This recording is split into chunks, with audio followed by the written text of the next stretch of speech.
What's up, guys? Welcome back to another edition of K-Cards Baseball. Thanks for joining me tonight on this lovely Wednesday evening, wherever you may be.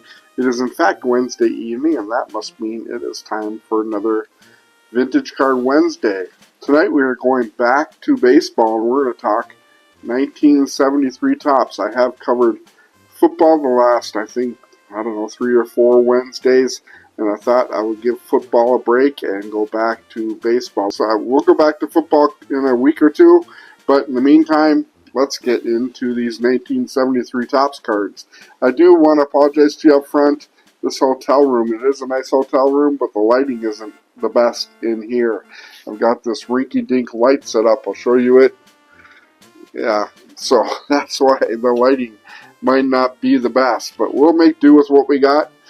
We can't do anything about it, so anyways, enough of that. Let's get into these 1973 Topps cards. So first up, we have Dusty Baker, a guy that is probably better known for his managerial abilities, but he was a great player in his own right. He will definitely be in the Hall of Fame someday as a manager, but he'll just have to wait till that day comes. In the meantime, we'll put him in the Hall of Very Good Players, and I think we got a couple different Dusty Baker cards. The 73 sets are known for miscutting, and you will see a fair amount of miscut cards in here, and we'll talk about that when we come across them. This one, for example, is off quite a bit on the right to left, 95-5, right to left. Top to bottom is pretty close to being pretty good. The back doesn't have any right side at all, yeah, that's kind of the problem with this card, but it's a decent 50-cent card. That's probably what we'll sell it for. And this one might be about the same. Yeah, it's pretty much the same kind of card. Corners are pretty decent on these cards. This one's got a little bit of a ding in the upper right, but other than that, not a bad card. And we will put this one up at 50 cents as well. I'm looking at color-wise. This one's probably a little bit better on the color than this one is. This one's got kind of a yellow tint to it, so not the greatest color in the world. Next up is another player that is Hall of Very Good. He was the shortstop for the Cincinnati Reds during the Big Red Machine years when they won 3 World Series in a row. He was an excellent player. I'm not so sure why he's not in the Hall of Fame. He probably should be. Centering on this card is actually pretty solid, 60-40. Top to bottom and left to right. It looks like we might have a little bit of the next card on the bottom, but the centering is actually pretty good on the bottom and the top. Centering is actually decent on the back, a little bit more off on the top to bottom. Corners are in good shape, so I think that this is a really solid 75-cent card. Next up, we got Steve Garvey. By the way, these ones will be at auction. These ones aren't going to be in a claim sale. This card is obviously pretty miscut on the top to bottom. It's 100-0 on the top to bottom. Left to right actually isn't that bad, and the back is in pretty good shape. It does look like there's a minor wrinkle there on the bottom. Yeah, I don't know if it's enough to call it a crease. But yeah, there is some wax stain on the front of the card, but that can be easily taken care of with a dryer sheet, and I'll do that. This is one of the goofiest cards in the 1973 set because it's a Steve Garvey card, and we don't even really see Steve Garvey in the card. He is the guy that's coming home in this particular card, probably after a home run, it looks like. So I don't know if this is Dave Parker or who this is. It might be Dave Parker, but anyways, he is clearly in the way of Steve Garvey. So he has a card, but he isn't really on his own card. Orlando Cepeda, Hall of Famer Orlando Cepeda. Pretty decent card here. Nice condition on the front and the back of the card. The centering on the card is actually pretty good, left to right and top to bottom. Really nice card here. It doesn't have any significant surface stains at all. Corners are in pretty good shape. There is a slight ding in the upper left. No wrinkles or creases on the card at all. So this card will go for, let's call it $2 on that card. I think we have 3 Ron Santo cards. The first one up is this one right here. It is off 80-20 left to right and also top to bottom. pretty common with the Ron Santo card. You can see the differences on these 3 cards. You can see the color difference just between these 2 right here. But yeah, so we'll put that one up for $1. This one probably about the same. It is the centering issue. Probably this one is a little bit worse centered than the first one, but I'll still throw it up at $1 because it does have pretty good color on it. This one's definitely the best of the 3 of them. Has really good color, has good centering, both left to right and top to bottom. I'd probably put this in excellent to excellent plus condition. The back is in really nice shape, so I will throw this up for $2 on this Ron Santo card. Bert Blyleven is next for my Minnesota Twins. He's really a cool guy. I actually met him a couple times at a Twins Fest and shows and whatnot. He was really nice to my son and took some nice pictures with him, so really good dude for sure is Bert Blyleven. The centering on this card, I'd probably call it 60-40, both top to bottom and left to right.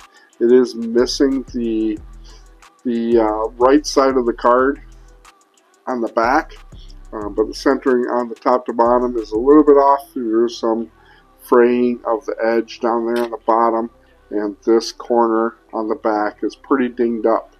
But still a decent card. I'll probably call it $1.50 for a starting bid price, so we'll see if that one will sell. Tony Oliva. I always got to throw Tony Oliva in whenever I can find him. Centering on this card is off. I'd probably say 80-20 on the left or right. Top to bottom isn't too terribly bad. It is off-centered on the back as well. But this is a really decent card. I'm probably going to throw it up for $1.50. There is what looks to be a paperclip mark in the upper corner. I think I can get it right there. You can kind of see it. So that is the only significant flaw on the card. Next up we have Rollie Fingers.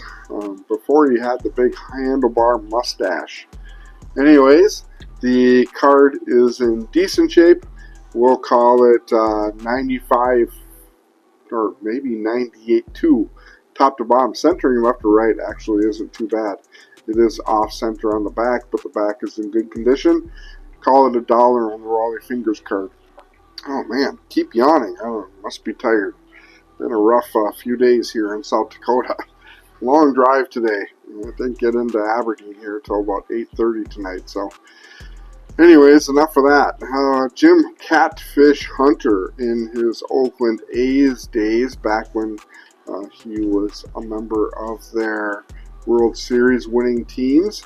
And Jim Catfish Hunter, probably better known as a Yankee, maybe. This card is in pretty rough shape, obviously on the cutting. You can see part of the next card on the bottom of the card, so it is off significantly on the top to bottom. Left to right is still 90-10. Back of the card is in nice shape, but it is severely off center, so we'll call that a 50-cent card. Billy Williams, same kind of deal. It is missing the top. You can see the start of the next card across the bottom of the card. Centering on the left or right actually isn't too bad. The back is in really nice shape, so we'll call this one a $1 starting bid price. Lou Brock is off a little bit, quite a bit actually, on the left or right. I'd probably call that 97-3. Let's throw it there. The top to bottom, let's call it 70-20, 70-30 I should say, 80-20, something like that. The centering on the back is off-center, as most of these cards are. It does look like it has a gum, or no, not really. Thought it maybe had a gum stain on the back, but it's not too bad. The surface on the front is pretty decent. There is some fraying and some slight hint of wrinkling on the bottom of the card, but not too bad. We'll throw that one up for $2 on that card. Carl Yastrzemski. This card is off right to left, 80-20. Top to bottom is about the same, 80-20, but Carl Yastrzemski, nice card of him. And the centering actually isn't too bad on the back. It is off quite a bit on the left or right. It does have a slight wax stain on the front of the card, so we'll definitely take that off. But this one will be a, well, let's call it 3. I think that'll be a good $3 card. Fergie Jenkins.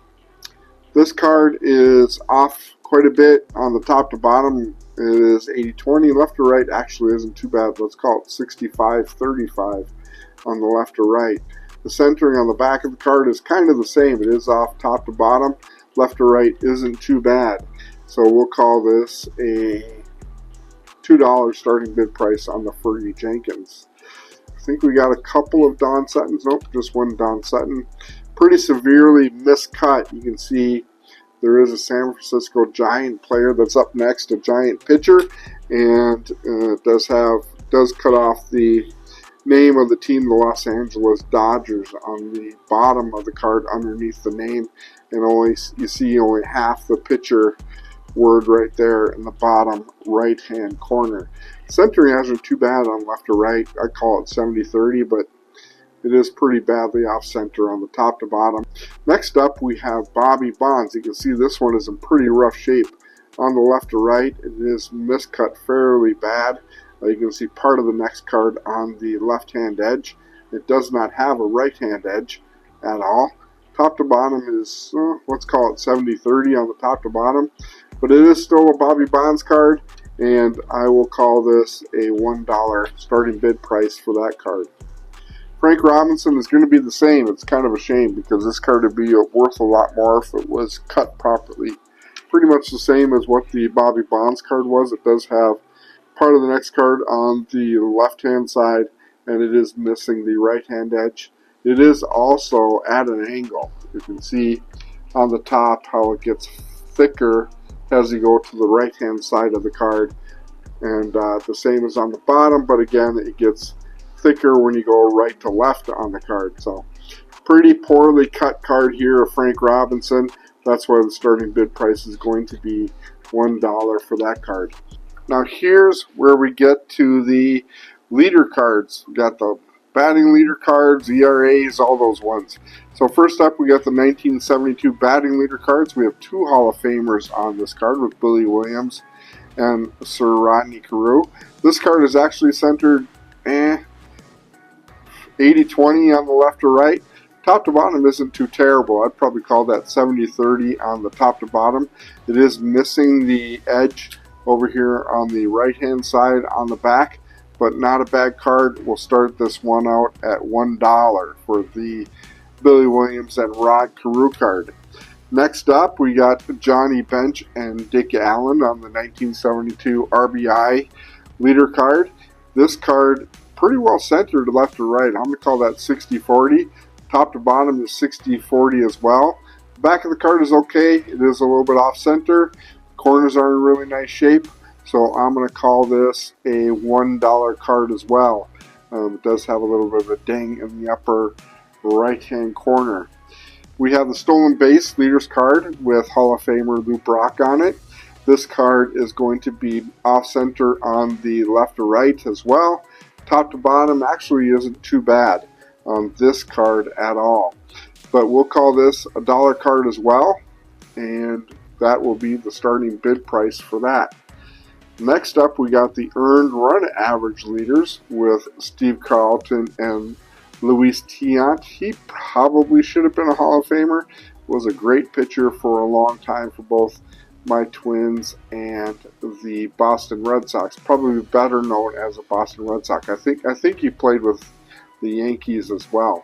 Steve Carlton was also a Twin at one time towards the latter part of his career. Started out with the Cardinals, but made most of his name with the Philadelphia Phillies for sure. 90-10 on the left to right. Top to bottom is actually pretty well centered. Back of the card is off center as well. But the corners are in really nice shape. Again, there aren't any creases or any sort of surface flaws on the card. It is in good shape in that way. Anyways, starting bid price, probably $1 as well.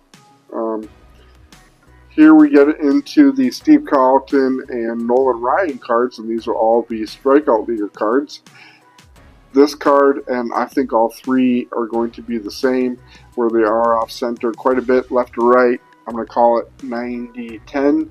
Top to bottom is 95-5. but it does have two excellent Hall of Famers on it for sure. The back of the card is missing the right-hand edge. See a little bit of the next card on the left-hand edge, but I'm probably going to start the bid price for $2 for most of these cards. This card, better centered on the back than the first card was, but the centering is still off left or right on the front of the card, so this one's probably going to be more of a $3 card than it will be a $2 card. The corners are in really nice shape. Next card up is the same, and pretty much the same condition, so I'm going to throw this one up at $3 as well for this card. Next up, we got the 1972 Victory Leader cards, and we've got two Hall of Famers here with Steve Carlton and Gaylord Perry. This card is going to be off-center a little bit left to right. I'm going to call that 85-15. Top to bottom is 90-10. It is missing most of the right-hand edge of the card, but this card I'm probably going to put up for, let's call it $1.50, maybe $2 on this card.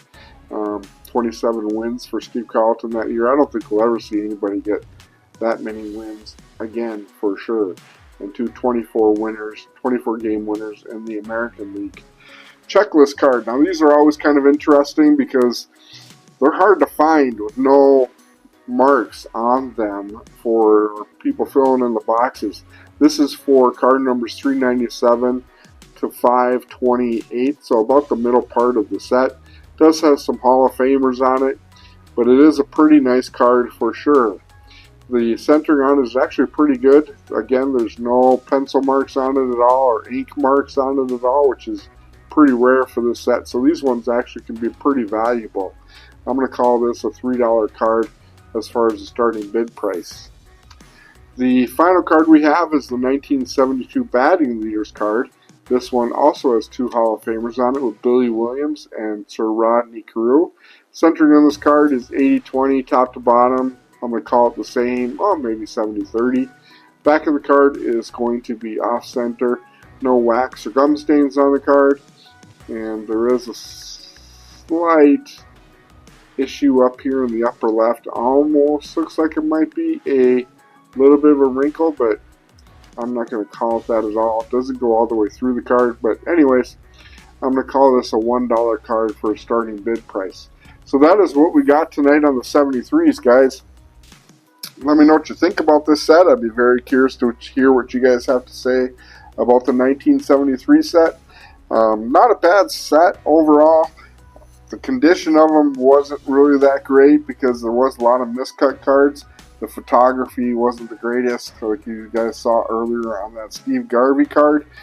That's my major issues with it. I like the 71s and 72s much better than the 73s. 74 is a really nice set, but there's a lot of people out there that really like the 73s as well. So we're probably going to start this auction again on Sunday night, so keep an eye out for that on the Vintage Baseball card site. And that is all I got for you guys tonight. If you're not a current subscriber to the channel, please hit that like, subscribe, and turn on the bell for all notifications. That is all I got for you guys tonight.